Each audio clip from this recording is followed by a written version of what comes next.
What's up guys, Nguyen, OG Fitness, welcome to the channel. Okay, in this video, we're going to talk about BJJ and Judo for law enforcement.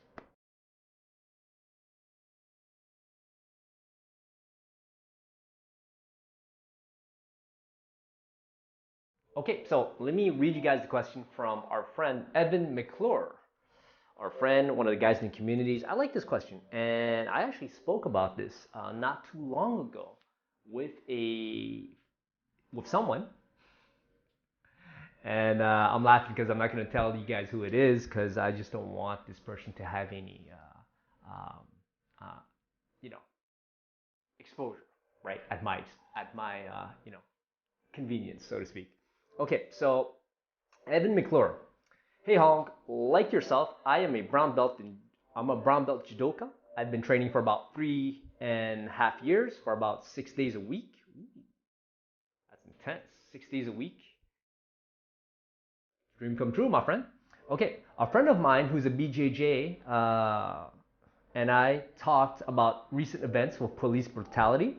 We figured that every police officer in America should hold a blue belt in BJJ or brown belt in Judo and should be in pursuit of a black belt. Also, police officers should agree to mandatory check-ins from the police department, which will involve the police department checking with the school if the officers are consistent. And any current officers will be required to enroll with assistance from the police department. This is just an idea we bounced off, and I want to know what you think. Also, I'm a long-time subscriber. Keep up the awesome work. Hey, thanks Evan for being a long-time subscriber. I appreciate every single one of you guys who watch these videos, comment, like, dislike, troll. Okay, so this is awesome, man. All right, so what's my take on this? In an ideal world, double black. Every officer, right, law enforcement personnel should be black belt in Judo and black belt in BJJ. That would solve a lot of problems, in my opinion. Because then, well, okay, before I get into that, but I mean, here's the thing. BJJ black belt takes like 10 years, right, of consistent practice. Judo black belt takes, depending who you ask, what country and the individual and all that, anywhere between 5 to 10 years also. So I mean, let's just round it off to 10 years. Might as well, right? Because there's a lot of debate regarding that. Well, no, let's call it, yeah. So we're talking anywhere, let's round it off. Well, not round it off, give it a range. 15 to 20 years to get double black. So not how do you say it? Realistic, but that would be the ideal scenario. Now, in terms of minimum requirement, let me just look at what you guys were saying.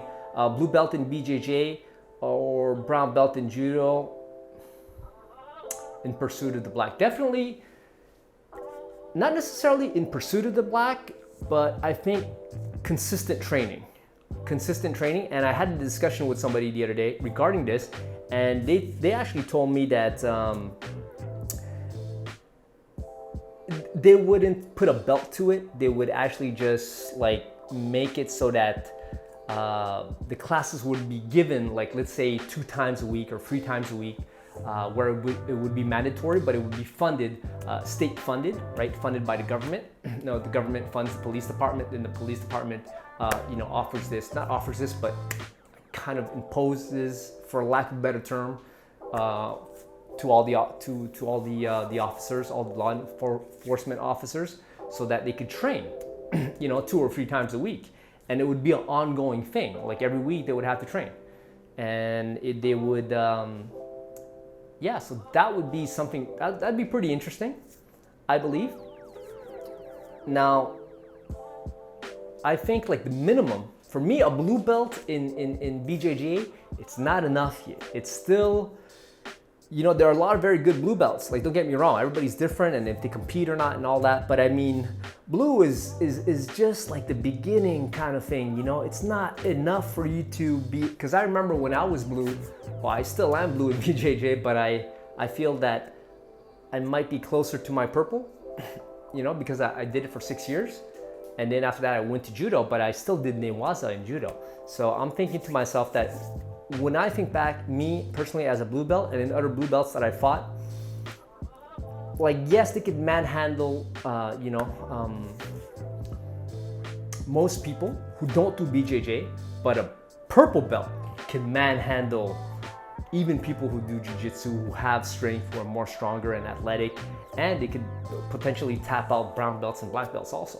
So I would rather see a purple belt as, you know, for BJJ, and at the and a brown belt in judo, right? So that would be what I think would be ideal. Well, ideal, like the best ideal would be double black, but ideal would, in my opinion, would be a purple in BJJ and a brown in black, and both of them working towards continuous training. And if you're a police officer in law enforcement and you just, that's your career, and you keep training every week, let's say you do 2 classes, 1 judo, one BJJ, you know, after, it might take you a little bit longer, you know, unless you want to do some extra, but, and it depends on the person too, but I mean, man, that'd be awesome, because then after that, like, if that's your career, you're going to be doing it essentially your whole life more, right? So, you know, 20 years after, you'll be double black eventually, and that would be insane, but insane in a good way, because first of all, it would help the police officers, the law enforcement personnel to stay in shape.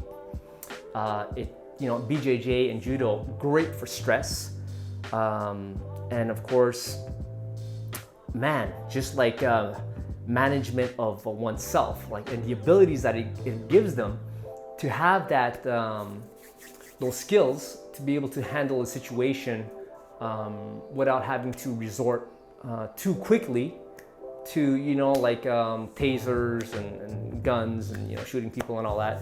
So I think that, yeah, and to tell you the truth, I believe that if the guys would train a lot of this, they would actually be more apt to just choking out fools, you know, and throwing them and controlling them and using their judo and BJJ than, you know, taking out their weapons and using it on them. Obviously, you take out the weapons when you need to, right? Every situation is different, blah blah blah blah blah. But yeah, it would definitely help. I think that it would be a great thing, and you know, because when you train judo and BJJ, like, you really have a good understanding of necessary force, like how much it takes to, you know, break somebody's, you know, limbs, so to speak, you know, break their arms, choke them out, you know, snap their knee off, you know, stuff like that. And you know how to go about it. You know how much force to use, you know, because you've had it done on you and you've done it to other people in practice. So then when you're on the streets and you're fighting most people don't know how to fight, and people who don't do any kind of judo or BJJ, it's really a joke to handle them, to be honest, you know. And of course, if you're a police officer, and I'm just guessing here, but you know, you're never really alone, right? Like, you always have a partner, and then you can call backup. So imagine this whole army of dudes who do judo and BJJ. Man, I think the world would be, it would be so cool to see. Like, I would definitely like to see that. And yeah, so that's just my take on it, guys. I hope that made sense. Now, let me know what you guys think down below. Do you agree with what I said? Do you disagree? Do you have things that you would add to that? Would you want them, because I don't think it's really realistic to want them to have that, you know, experience before they become a police officer. But I think that if they come in and then they have to train all the time, then, you know, and it's mandatory and it's funded, like, they don't have to pay for it. It's something that they have to do, but it's paid for, and they have to show up. I mean, man, you know, like, time passes anyway. So after a year, 2 years, blue belt, judo goes pretty fast too. Can go pretty fast. If you train, you know, like 2, 3 times, 4 times a week. Let's say you train 4 times a week. You know, an hour session, just an hour. You know, like, man, you can that all of that adds up. It really does add up. So I forgot where I was going with this, but yeah. Oh, so not to it to be mandatory to become a police officer. But when you do become, police officer, law enforcement, and all that, then you have, then you have to do this. It's kind of like learning how to shoot. Like if you're gonna walk around and with a gun, then you should know how to use your gun. So, and the gun is not your only weapon. The biggest weapon is really here, and of course your body and all your knowledge, so to speak, in my opinion, right? So let me know what you guys think down below. Would you agree? Do you disagree? Do you have anything to add to that? I think it's a really interesting conversation, interesting topic. So that was just my 2 cents on it, guys. So if you liked the video, like it, subscribe to the channel, comment down below, sharing really helps the channel, guys, so please do that. And all the links down below if you guys want to work with me personally. I'm also a personal trainer. I do online coaching and all, so if you guys are interested in that, then hit me up. There's all the information down below to reach me, right? And then from there we talk about it and see if we could work something out. Peace.